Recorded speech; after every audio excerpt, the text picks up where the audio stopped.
తాకట్లో ఉన్న మీ బంగారాన్ని విడిపించి ఆ రోజు ఆన్లైన్ రేటుకి కొంటాం. Sharma gold company. Hi hello, welcome to Suman TV. నేను మీ Roshan.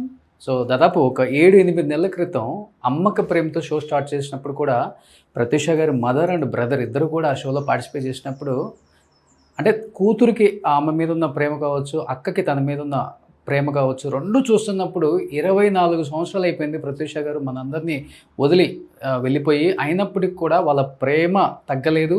At the same time వాళ్ళ ఫైటింగ్ కూడా తగ్గలేదు. ఎందుకంటే అక్క ఎలా చనిపోయిందో ప్రపంచం మొత్తానికి తెలుసు. న్యాయం జరగాలి, న్యాయం కోసం ఎంతో దూరమైనా మేము పోరాడుతామని చెప్పేసి అలా తల్లి కొడుకులు చెప్పిన విధానం చూస్తే యావత్ తెలుగు రాష్ట్రాల ప్రజలందరూ కూడా అందరూ కన్నీళ్ళు పెట్టుకున్న ఒక సిచ్యువేషన్. అండ్ తర్వాత జూబ్లీహిల్స్ ఎలక్షన్స్ టైంలో కూడా వాళ్ళ మదర్ వచ్చినప్పుడు సేమ్ ప్రత్యూష కేసు మేము మాట్లాడినప్పుడు డెఫినెట్గా సుప్రీంకోర్టులో అయితే మేము గెలుస్తామన్న ఒక నమ్మకం కూడా నాకు ఉందని చెప్పేసి ఆమె చాలా గట్టిగా చెప్పారు. అదే ఈరోజు నిజమైంది. ఎక్కడున్నా కానీ సిద్ధార్థ రెడ్డి లొంగిపోవాలి అని చెప్పి సుప్రీంకోర్టు అల్టిమేట్ జారీ చేసింది. కాబట్టి నిజంగా తల్లి కావచ్చు, అటు పక్కన తమ్ముడు కావచ్చు, చాలా హ్యాపీగా ఫీల్ అవుతున్నారు. అట్ ది సేమ్ టైం ఇంకా జరగాల్సిన న్యాయం ఇంకా బాగా జరిగితే బాగుండన్న ఒక చిన్న వెల్తి కూడా వాళ్ళకుంది. మనతో పాటు ప్రత్యూష బ్రదర్ ఉన్నారు. సో తనతో మాట్లాడి కనుక్కుందాం. బ్రదర్, లాస్ట్ టైం మీరు వచ్చినప్పుడు అండ్ తర్వాత అమ్మ వచ్చినప్పుడు అంటే ఒక మనిషి గురించి చనిపోయి ఇన్ని సంవత్సరాలైనా కానీ ఏంటి ఈ ఫైటింగ్ అసలు వీళ్ళకి? తన కూతురు మీద, తన అక్క మీద వీళ్ళు పెంచుకున్న ప్రేమను చూసి నిజంగా నేను ఫిదా అయ్యా ఫస్ట్. ఇలా కూడా ఉంటారా మన వాళ్ళు? ఎందుకంటే ఇవాళ రేపు చనిపోయిన వారానికి 10 రోజులకు మర్చిపోయి ఎవరి వర్క్స్లో వాళ్ళు ఉంటున్నారు. పెద్ద పెద్ద మర్డర్లు జరిగినా కానీ పట్టించుకోవట్లేదు ఇప్పుడు. అలాంటిది ఏంటి ప్రత్యూష అక్క మీద అసలు ఫస్ట్ ఏంటి మీకు అంత ప్రేమ, అభిమానం? ఎందువల్ల అసలు ఎలా స్టార్ట్ అయింది? అండ్ మీతో ఎలా ఉండేది బాండింగ్ అసలుకి? అంటే ఫస్ట్ మా అక్క మా వరకు అంటే చిన్నప్పటి నుంచి కావచ్చు, ఇప్పుడు కావచ్చు, ఇంకో 25 సంవత్సరాల తర్వాతనే మా ఇంటికి దేవత. మా ఇంటి దేవతని ఒక ఎత్తుకెళ్ళిపోయారు. సో మాకు దీపం ఆరిపోయినట్టు అయిపోయింది మా ఇంట్లో. మేము చీకట్లో బతుకుతున్నాం గత 24 సంవత్సరాల నుంచి. సో ఎప్పుడైనా మా అక్క మాకు గుర్తుంటే ఉంటుంది, ఇంకా ఫైట్ చేస్తాం. యాక్చువల్లీ ఇప్పుడు వచ్చిన సుప్రీంకోర్టు దాంట్లో కూడా వచ్చింది, we have to obey. Supreme court highest court అది ఇండియాలో, వీ హ్యావ్ టు ఒబే. కానీ ఇక్కడ వచ్చిన డిస్సాటిస్ఫాక్షన్ ఉంది మాకు. మేము మా మదర్ 2011లో హైకోర్టులో వచ్చింది జడ్జిమెంట్. సో 15 ఇయర్స్ అయినా, ఆల్మోస్ట్ 14-15 ఇయర్స్ నుంచి ఫైట్ చేస్తున్నాం సుప్రీంకోర్టు. అదే జడ్జిమెంట్ మళ్ళీ వచ్చింది. సో ఈ 14-15 ఇయర్స్ స్ట్రగుల్ అంతా ఒక విధంగా మాకేం కనిపించట్లేదు. మదర్ కష్టపడేందుకు అంటే ఫలితం లేదు, రిజల్ట్ లేదు దాంట్లో. సో పెద్దగా హ్యాపీ అయితే లేము యాక్చువల్గా ఫ్రాంక్ చెప్పాలంటే. బట్ అల్టిమేట్ కోర్ట్ డిసిషన్ కాబట్టి అలా ఉంది. ఇక అక్కతో బాండింగ్ అంటారా, ఏమని పిలుస్తారు అక్క? మేము తమ్ముడు అంటారా? అక్కడ చందు అని పిలుస్తాం. చందు అని. ఫుల్ నేమ్ కృష్ణచంద్ర కదా? కృష్ణచంద్ర. అక్క నన్ను చందు అని పిలుస్తుంది. అంటే చిన్నప్పుడు ఫాదర్ చనిపోయాడు. సో అప్పుడు ఇంటి బాధ్యతని ఆబ్వియస్లీ అమ్మకు వచ్చేస్తాయి. సో అప్పుడు ఫాదర్ పొజిషన్లోకి మదర్ వచ్చింది, మదర్ పొజిషన్లోకి మా అక్క వచ్చింది నా జీవితంలో. ఓకే. సో నాకు అక్క కంటే అమ్మలాగా ఉండేది మా అక్క నాతో. అంటే నాకు ఏది కావాలన్నా, చివరికి నాకు ₹1 చాక్లెట్ కావాలన్నా మా అక్కని అడిగేవాడిని. మా అమ్మని అడగకపోతుంది. మా అక్క నేను తీసుకొస్తాను, నువ్వు బయటికి నేను తీసుకొస్తాను. ఓకే. ఎక్కడికి అంటే కొడుకుని చూసుకునేది. సడన్గా అలా వెళ్ళిపోయేసరికి మాకు వెళితే ఉండిపోయింది జీవితంలో. ఓకే. కానీ అక్క చనిపోయినప్పుడు మీ ఏజ్ ఎంత ఉంటుంది? అప్పుడు నేను స్కూల్లో ఉన్నాను, చాలా యంగ్ ఏజ్, చాలా స్కూలింగ్లో ఉన్నాను. ఒక 10 వరకు ఉంటాను. 9 ఏజ్, 9-10 వరకు ఉంటాను. ఓకే. సో అప్పుడు చాలా యంగ్ ఏజ్ నేను. సో ఎక్కడో బాధ అవుతుండే, అంటే ఫస్ట్ షాక్ ఉండేది. అక్క చనిపోవడం ఏంటి అని ఒక చిన్న షాక్. అంటే ఫాదర్ చనిపోతే సెట్ బ్యాక్ నా లైఫ్లో.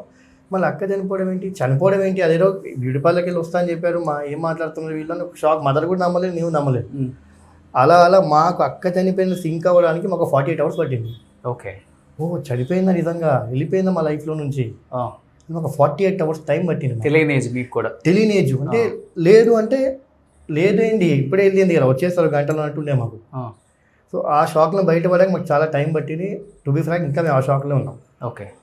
అండ్ ఏదో అంటే coincidence correct next Tuesday February 24th అక్క చనిపోయి 24 ఇయర్స్ అవుతుంది ఎగ్జాక్ట్గా. ఎగ్జాక్ట్గా మేము షాక్ అయింది. రాత్రి జడ్జిమెంట్ వస్తుంది అని చెప్పగానే లాయర్. ఓకే. అదేదో కరెక్ట్ టైం చూసుకుంటూ వచ్చేసింది కదా. కానీ అమ్మ ఎప్పుడు చెప్పారు, లాస్ట్ షోలో కూడా చెప్పారు, చనిపోయిన తర్వాత ఎవరైనా కానీ సెటిల్మెంట్కి వెళ్ళిపోతారు. సరే, చనిపోయింది, ఇంకా జరిగిపోయింది, ఇంక వెనక్కి వచ్చేది కాదు కాబట్టి. ఎందుకంటే మీరు కూడా మిడిల్ క్లాస్ ఫ్యామిలీ, మీరు కూడా అంత గొప్పగా పాపం నాన్న లేరు, అమ్మ గవర్నమెంట్ జాబ్ చేసుకుంటూ పోషించారు. అమ్మ ఇంటర్వ్యూలో చెప్పింది నాకు బాగా గుర్తుంది, వాడు ఇప్పటికి కూడా ఎంత కష్టపడి వచ్చారో నాకు చెప్పారు. కాబట్టి ఎవరైనా కానీ ఇదిగో ఇన్ని లక్షలు ఇన్ని కోట్లు తీసుకుంటే హ్యాపీగా ఉండొచ్చు, మంచి లగ్జరీ లైఫ్ అనుభవించవచ్చు, బాబుకు మంచి లైఫ్ ఇవ్వచ్చు అనుకోవచ్చు ఏ తల్లైనా కానీ అమ్మ దేనికి వెనకాడలేదు. డబ్బు అక్కర్లేదు, మాకు కావాల్సింది కేవలం మా పాపకు న్యాయం జరగాలి అని చెప్పి. కానీ చాలా థ్రెటనింగ్ కాల్స్ కూడా వచ్చాయి, మిమ్మల్ని చంపేస్తానని, అమ్మని చంపేస్తానని చెప్పారు కదా. అది ఎన్ని ఇయర్స్ వరకు ఆ ఫైటింగ్ ఉంది మీ మీద? వాళ్ళు చంపేస్తాము డెఫినెట్గా, మీరు ప్రూఫ్స్ కోసం అన్ని హాస్పిటల్స్ అందరిని సేకరించి మీరు కోర్టు చుట్టూ తిరుగుతున్నారు. అప్పుడు ఏమనిపించింది అసలుకి యాజ్ ఎ సన్? ఒక్క సన్నంగా మీరు ఒక్కళ్ళే మిగిలిన్నారు ఆమెకు కూడా. చెప్పాగా అంటే సెటిల్మెంట్ అన్నీ అన్నారు కదా, అవన్నీ యాక్చువల్లీ మాకు అదే నచ్చారు మాకు. అంటే ఎట్లా చెప్పంటే చెప్పా, ఇంటి దేవత, దేవుడు, ఏదో నమ్ముకున్నా దేవుని నమ్ముకునే కదా. దేవుడు, ఆ దేవుని నమ్ముకునే పరిస్థితులు లేవు మేము. ఏమైనా చేస్తాం, అమ్మ ఉంది, నేను కష్టపడి సంపాదించుకున్నాను. ఇస్తారని వచ్చారు కదా, సెటిల్మెంట్కి వచ్చారు. సెటిల్మెంట్కి ఏం రాలేదు. అంటే చెప్తున్నాను, అలా ఏమైనా ఉద్దేశం వాళ్ళకు ఉన్నా కూడా మా ఫైట్కి చూసి వాళ్ళు వెనక్కి వెళ్ళిపోయి ఉండొచ్చు. ఓకే, మేము ఇచ్చిన స్ట్రాంగ్ ఫైట్కి వెనక్కి వెళ్ళిపోయి ఉండొచ్చు. వాళ్ళు అడిగే ధైర్యం కూడా చేయలేరు. వాళ్ళు ఓన్లీ బెదిరించారు. బెదిరింపులు వచ్చాయి. మా మదర్ కూడా చెప్తున్నా, బెదిరింపులు వచ్చాయి. అంటే ఎవరైనా ఫస్ట్ థింగ్ ఏం చేస్తారు, భయపెడతారు. అమ్మ జాగ్రత్త, బిడ్డ పోయింది, కొడుకున్నాడు చూసుకోమని ఈ టైంలో చెప్తారు. ఎవరైనా అంటే వాళ్ళు మనకి స్వీట్ వార్నింగ్ ఇస్తున్నారా, హార్డ్ వార్నింగ్ ఇస్తున్నారా తెలియదు, కానీ వార్నింగ్ అయితే ఇచ్చారు. ఓకే, జాగ్రత్త అమ్మ, నువ్వు అక్కడిక్కడ తిరుగుతున్నావు, ఈ పిఎస్ అని, ఆ పొలిటికల్ అని, ఈ హాస్పిటల్ అని తిరుగుతున్న ఎవిడెన్స్ కోసము, మళ్ళీ చూసుకో, మరి నేను ఒక్కడే కొడుకున్నాడు, చిన్న అబ్బాయి, మళ్ళీ నీకు దిక్కు కూడా ఉండరు, భర్త కూడా లేడు అని అమ్మని ఎమోషనల్లీ బెదిరించారు. ఎమోషనల్ బ్లాక్మెయిల్ చేస్తారు. ఎమోషనల్ బ్లాక్మెయిల్ బాగా చేస్తారు. కానీ అమ్మ బెదరలేదు, ఎక్కడ బెదరలేదు. ఏమున్నా ఏమవుతుంది, ఇద్దరిని పోగొట్టుకున్నాను, ఇంకో ఇద్దరు ఉన్నాం, ఎప్పటికైనా జరిగేది. కానీ అట్లీస్ట్ నా బిడ్డ ఎలా చనిపోయి నాకు తెలియాలి కదా, ఎలా పుట్టిందో నాకు తెలుసు, ఎలా చనిపోయినా తెలియాలి కదా, నా కళ్ళ ముందు చనిపోయింది. సో తెలియాలనే ఫైట్తోనే చాలా స్ట్రాంగ్ ఫైట్ ఇచ్చారు. ఓకే, వెళ్ళారు హాస్పిటల్ మీరు? అక్క చనిపోయినప్పుడు రానిచ్చారు దగ్గరికి, బాడీ దగ్గరికి? లేదు, రానిలేదు.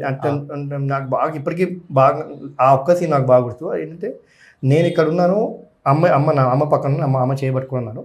జస్ట్ 100 మీటర్స్ దూరం చూసాను మా అక్క లాస్ట్. 100 మీటర్స్ ఇప్పుడు స్ట్రెచర్ పైన పడుకున్నారు హాస్పిటల్ లోపల, ఐసీయూ లోపల. చనిపోయిందో కూడా తెలియదు మాకు. అక్క పడుకొని ఉన్నారు, ఒక గ్రీన్ కలర్ ఏదో కప్పారు బెడ్షీట్, మాస్క్ పెట్టారు, ఆక్సిజన్ మాస్క్ పెట్టారు. ఇక చూసుకున్న అమ్మ మీ అమ్మాయిని మా మదర్కి చెప్పాను. నేను అలా పొంగి చూసాను అంతే. అది లాస్ట్ నేను చూసి అంతే. ఓకే, దాని తర్వాత నేను మా అక్కని చూసి డైరెక్ట్గా డెడ్ బాడీ ఇంటికి తీసుకురావడం, డైరెక్ట్ పోస్ట్ మార్టం అంటే అదే చూస్తుంది. అది అలేవో డెడ్డో మాకు తెలియదు యాక్చువల్గా. మేము చూసిన టైంకి 23rd midnight. Okay, midnight 2 o'clock అలేవో డెడ్డో తెలియదు, చూపించారు అంతే. అది కూడా మా అమ్మ బాగా ఫోర్స్ చేయడం వల్ల. అంటే ఎలాంటి కండిషన్లో ఉన్నారు అప్పుడు ఆమె? జస్ట్ అలా స్ట్రెచ్ మీద పడుకున్నారు, ఆక్సిజన్ మాస్క్ పెట్టారు. ఏమైందంటే కొన్ని అనస్థీషియా ఇచ్చాం, పడుకున్నది అన్నారు. అంతే. ఓకే, ఇంకా డాక్టర్ని నమ్ముతాం కదా, సింపుల్. ఆ టైంలో మనకి ఏం తెలియదు అసలు ఈ ప్రపంచం. మొదటి గవర్నమెంట్ జాబ్, మేము స్కూల్ పిల్లలు, మిడిల్ క్లాస్ జీవితం, ఇవాళ జీవితం గడిపా. సడన్గా ఈ పోలీసు, హాస్పిటల్ ఇవన్నీ అనేసరికి మాకు అర్థం కాలేదు. కానీ ఇంత 24 years ఇంత పెద్ద పోరాటంలో మీ వెనకుండి మేము ఉన్నాం, నో ప్రాబ్లం, ఏదైతే అదైంది, సపోర్ట్ చేస్తాం, ఫైనాన్షియల్గా కాకపోయినా కానీ మనకు కావాల్సింది ఏంటంటే మోరల్ సపోర్ట్. అది చాలా ఇంపార్టెంట్ ఒక మనిషికి, ముఖ్యంగా ఒక ఇండిపెండెంట్ ఉమెన్కి చాలా చాలా కష్టం అది. లేకపోతే ఎవరు మోరల్ సపోర్ట్ అంటే ఉన్నారు, మరి పెద్ద వాళ్ళు ఉన్నారు నేను చెప్పను, ఉన్నారు ఫ్యామిలీ ఫ్రెండ్స్ ఉన్నారు, కొంతమంది రిలేటివ్స్ లాగా ఉన్నారు. కొట్లాడండి, తప్పు లేదు. మీరు బాగా కొట్లాడుతున్నారు అంటే ఒక షేప్ తీసుకొచ్చారు కేసుని, భయపడకుండా, ఎక్కడ ఎవరేం బెదిరించినా భయపడకుండా ఉన్నారు. అలాగే కొట్లాడండి, ముందుకెళ్ళండి. అలా అంటే మోరల్ సపోర్ట్ ఇచ్చారు, ఫైనాన్షియల్ సపోర్ట్ ఇవ్వలేరు, వెంట ఎవరు రాలేరు. నేను మా అమ్మాయి తిరిగాం అంతే. మోరల్ సపోర్ట్ ఇంటికి వచ్చి పలకరించడం, కాల్స్ చేసి చెప్పడం తప్ప. పిఎస్కి వెళ్తాం, నేను మా అమ్మ వెళ్ళాం. కోర్టుకి వెళ్తాం, నేను మా అమ్మ వెళ్ళాం. హాస్పిటల్ ఎవిడెన్స్ కోసం ఎక్కడైనా ఈ సిడిఎఫ్టీ కానీ, ఫోరెన్సిక్ ల్యాబ్కి కానీ, అప్పుడు నేను చిన్నగా ఉన్నప్పుడు 5th class 6th class ఉన్నప్పుడు అమ్మాయిని వెంట వెళ్ళాను. ఆటో పెట్టుకుని ఆటోలో వెళ్ళిపోయాను అంతే తప్ప స్పెసిఫిక్గా మా వెంట మూడో వ్యక్తి అంటే పెద్దగా ఏం రాలేదు ఎవరు. ఓకే, చెప్పాలంటే హైదరాబాద్లో సొంత ఇల్లు కూడా లేదు లేదు కదా. అక్కడ ఉంటే ఒక స్టార్ హీరోయిన్ అయిపోయేవాళ్ళు ఆమె. అసలు అంటే ఒక అమ్మని తమ్ముడిని ఎలా చూసుకోవాలో అన్ని డిజైన్ చేసుకున్నారు ఆమె. చెప్పాలంటే 1 by 1 సమకూర్చుకుంటూ వస్తున్నారు. కరెక్ట్ టైంలో కరెక్ట్గా అంటారు మొత్తం అంతా ఒక చెట్టు వచ్చేసి పండ్లు తీసుకునే టైంకి పడిపోయింది అంటారు కదా, అట్లా చెట్టు మొత్తం పడిపోయింది. కరెక్ట్ ఆ పండు ఇక చేతికి అందుతుంది అనే టైంలో చెట్టు పడిపోయింది. అదే మాకు జరిగింది. కానీ 24 సంవత్సరాలలో సంపాదించింది మొత్తం కోట్లకే పెట్టుంటారు కదా. బాగా పెట్టాం, చాలా పెట్టాం, చాలా వరకు. కోర్టు ఫీజు మీకు తెలియంది కాదు, అడ్వకేట్ ఫీజు తెలియదు కాదు, అన్నీ తిరగడానికి కోర్టుకి ఫీజుకి చాలా జరిగాయి, చాలా అయ్యాయి, చాలా అయ్యాయి. కానీ మాకు రీసెంట్గా మాకు ఒక చిన్న మాకు అంటే ఎక్కడో ఇక మా పోరాటానికి దేవుడు మా అక్క కూడా హెల్ప్ చేసినవి అనిపించింది. ఇప్పుడు సుప్రీంకోర్టు మాకు అడ్వకేట్ ఉన్నారు గిరీష్ కుమార్ అని, ఇది మలయాళీ, కేరళ స్టేట్ అతను మా దగ్గర ₹1 కూడా తీసుకోలేదు. అని మా కేసు మొత్తం స్టడీ చేసి పొజిషన్ తెలిసి మా పొజిషన్ కేసు మొత్తం స్టడీ చేశాడు, హైకోర్టు ఆర్డర్ స్టడీ చేశాడు. చేసి అది చాలా అన్యాయం జరిగిందమ్మా మీకు, అసలు ఎవరెవరో ఎస్కేప్ అయిపోయారు. నేను తర్వాత గూగుల్ చూశాను, తెలిసిన తెలుగు ఫ్రెండ్స్ని కాంటాక్ట్ అయ్యాను, చాలా చెప్పాను మీ కేసు గురించి. ఓకే అమ్మా, on humanity basis I will fight for you, in fact I fight for daughter అని చెప్పి ఒక ₹1 కూడా తీసుకోకుండా మాకు ఫైట్ చేశాడు గిరీష్ కుమార్. ఓకే, ఇప్పుడు సుప్రీంకోర్టు అయితే సిద్ధార్థ్ రెడ్డి తొందరగా ఎక్కడున్నా లొంగిపోవాలని అయితే ఒక స్టేట్మెంట్ అయితే జారీ చేసింది. అంటే మీరేం ఎక్స్పెక్ట్ చేస్తున్నారు ఎగ్జాక్ట్గా? అంటే లొంగిపోమని చెప్పింది కానీ మీ సైడ్ నుంచి ఏం ఎక్స్పెక్ట్ చేస్తున్నారు అసలుకి? యాక్చువల్గా అయితే లొంగిపోమని చెప్పింది 4 weeks టైం ఇచ్చింది. 4 weeks వితిన్ 4 weeks సరెండర్ అని చెప్పింది. తను మేబీ ఇండియా లేకపోవడం వల్ల చెప్పుండొచ్చు. కానీ మేమైతే అయితే చెప్పాను, హైకోర్టు జడ్జిమెంట్నే సుప్రీంకోర్టు పాస్ చేశాడు, దట్ ఈస్ కరెక్ట్ అని తను ఏదైతే పెట్టుకున్నాడు పిటిషన్ టోటల్గా క్యాన్సిల్ చేయండి హైకోర్టు ఆర్డర్ అంటే అండ్ పిటిషన్ డిస్మిస్ చేసింది. మనం లైఫ్ ఇంప్రిజ్మెంట్ అడిగాం, యావజ్జీవ కారాగార శిక్ష అడిగాం. ఓకే, మొదలు అడిగింది అది జీవిత ఖైదు అడిగింది, కానీ అది ఇవ్వలేదు.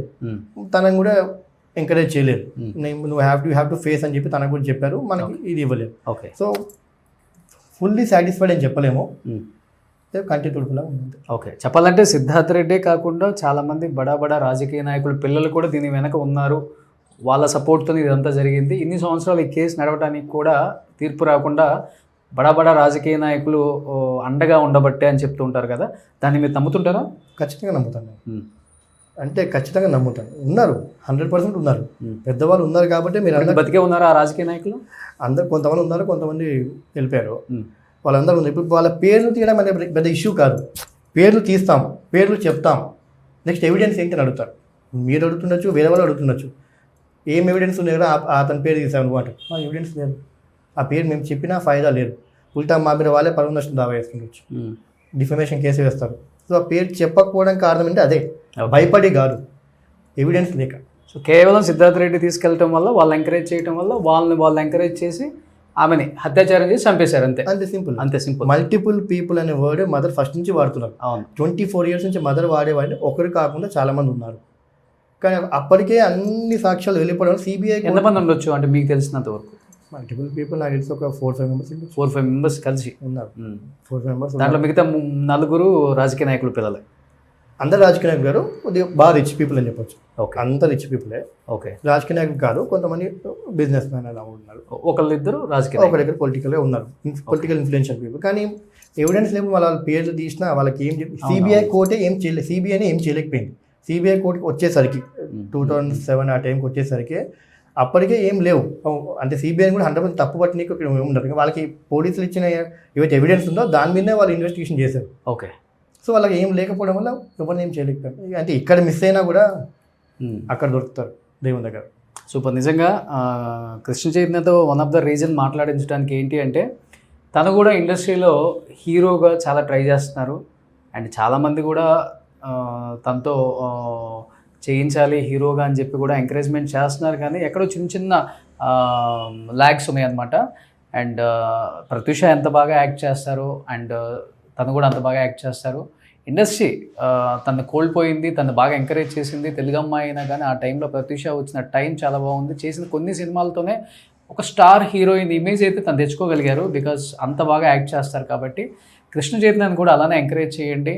అండ్ ప్రతి ఒక్క డైరెక్టర్, ప్రొడ్యూసర్ చూస్తున్న వాళ్ళు ప్రతి ఒక్కరు కూడా చూడటానికి సేమ్ ప్రత్యూష లాగే ఉంటారు. తను కూడా చాలా కష్టపడుతున్నారు ఇండస్ట్రీలో. డెఫినెట్గా నేను కూడా అక్క లెగసీ కంటిన్యూ చేయాలని చెప్పేసి ఫస్ట్ నుంచి కూడా తనకి ఇంట్రెస్ట్ ఉంది. అండ్ ఇప్పుడు కూడా అంటే తను బయటకు వస్తే ఏం మాట్లాడితే ఏమవుతుందో అని ఒక చిన్న భయం ఉంటుంది కాబట్టి ఇండస్ట్రీలో డెఫినెట్గా. బట్ అక్కకు జరిగిన అన్యాయం కాబట్టి డెఫినెట్గా మాట్లాడాలని నేనే చెప్పాను కాబట్టి మాట్లాడుతాను అన్నారు. అండ్ ప్రతి ఒక్కరు కూడా ఎంకరేజ్ చేయండి. చెప్పారు కదా, 24 సంవత్సరాల నుంచి వాళ్ళు సంపాదించిన రూపాయి కూడబెట్టుకొని ఒక మంచి ఇల్లు కొనుక్కోవచ్చు, ఒక మంచి కారు కొనుక్కోవచ్చు, చిన్న చిన్న ల్యాండ్స్ కూడా కొనుక్కోవచ్చు. వాళ్ళ అమ్మగారు గవర్నమెంట్ జాబ్.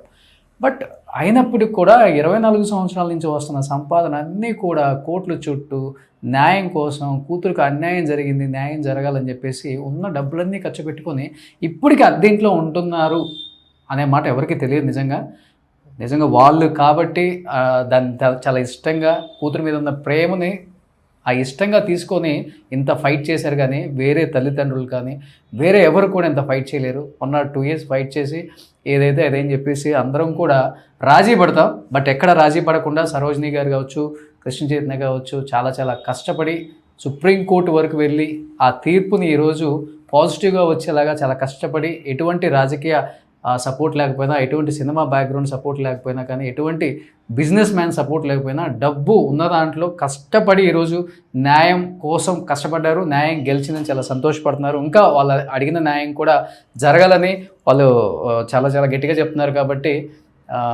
ఇంకా మనం కూడా జరగాలనే కోరుకుందాం. But thank you so much Krishna. And wish you all the best. Thank you. మంచి సినిమాలు చేయాలి అండ్ అక్క లెగసీ కంటిన్యూ చేయాలి. అమ్మ కోరిక కూడా అదే, ఇండస్ట్రీలో మంచి క్యారెక్టర్స్ చేయాలని నువ్వు చూస్తున్న ప్రతి వాళ్ళు కూడా మంచి క్యారెక్టర్స్ ఇచ్చి ఎంకరేజ్ చేస్తారని మనస్ఫూర్తిగా కోరుకుంటున్నాను. Thank you so much. Suman టీవీలో మీ పర్సనల్ అండ్ బిజినెస్ ప్రమోషన్స్ కోసం కింది నెంబర్కి కాంటాక్ట్ చేయండి.